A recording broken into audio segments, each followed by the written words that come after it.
I do want you to take us through some of these extremely powerful images that you shot. But in the lead to your Nat Geo piece, it says, "I never saw hell before, but now I have." What was it like? Just paint a picture for us. I mean, it's interesting because the capital of Tigray, Mekelle, is so deceptively calm, and it's sort of life goes on there, and there are cafes open and hotels open, but the minute you get out of the capital, the roads are pretty barren. There are checkpoints everywhere. Some are manned by Ethiopian troops, some are manned by Eritrean troops. It's very hard to get anywhere. A lot of the roads are closed. So, for example, I tried to go north and I could not make it past the third checkpoint. The road south was also closed because there was fighting toward the south. So I was able to go west. So it's really just a matter of trial and error and trying to get access to as many different places as you can as a journalist. And let's just talk through some of these images. The first one is almost like a pieta. A father is holding his 15-year-old daughter who was shot in the face. Just take us through that image and also some of the others which all seem to focus, as much of your work does, on women and girls. I mean, it's just so devastating because you have, as is always the case with war, it's the civilians who pay the price, right? And so I think in this situation, I went to the pediatric ward and I saw this young woman who was shot in the face. She had been fleeing the fighting. And the real tragedy is that it took her days to get to a hospital because, you know, once someone is injured, it's not like they can just jump in an ambulance and go to the hospital. Often they're not let through checkpoints. The roads are closed. There is no ambulance. They have to try to pay for a minibus. Many people don't have any money. And so it took days for her father to get her to a hospital. She's now completely blind. She was given one surgery. That's when I saw her. It was sort of right after the surgery. So she will survive, but she's blind and she was in horrible pain. And her father looked exhausted and devastated and has literally been sleeping in bed with her and on the floor next to her for weeks.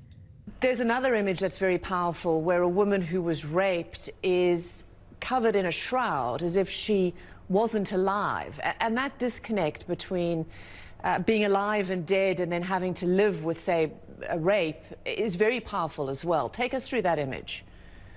Well, one thing that I saw and witnessed, you know, with many of the women I spoke to is the fact that rape is pretty rampant. And there are, you know, hundreds of women who are being raped as a weapon of war.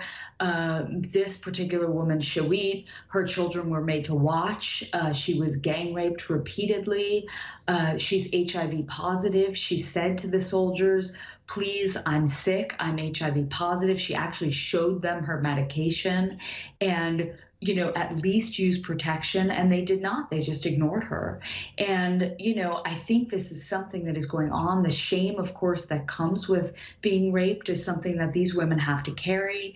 You know, I'm always very protective of the people I photograph, and so are the people around them, the counselors that accompany them to these interviews. And, you know, we have to try to find a way to tell their stories in a way that's effective, but to conceal their identities so there's no retaliation either from family members or from other villagers. And one other way you've managed to do that, another woman who was raped, again, a terrible story of her being tied to a tree, losing her son. So she's had this sort of double victimization of grief and rape. And you just have this extreme close-up in profile. And again, just the edges, the landscape of her face is just so powerful.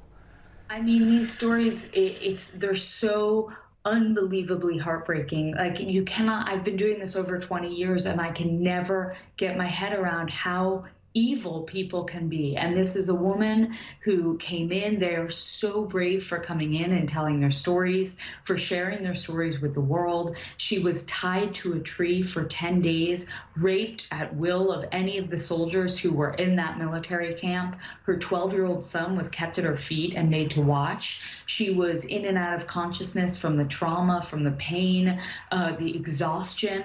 And finally, one day she woke up and her son's throat was slit at her feet and he was dead. And she basically lost her mind. And in the middle of the interview, she just uncontrollably started weeping and screaming and crying. And there was, I mean, me and my translator and the counselor, we were weeping alongside her. I mean, I tried to do a video, and literally half the video is me sobbing behind the camera.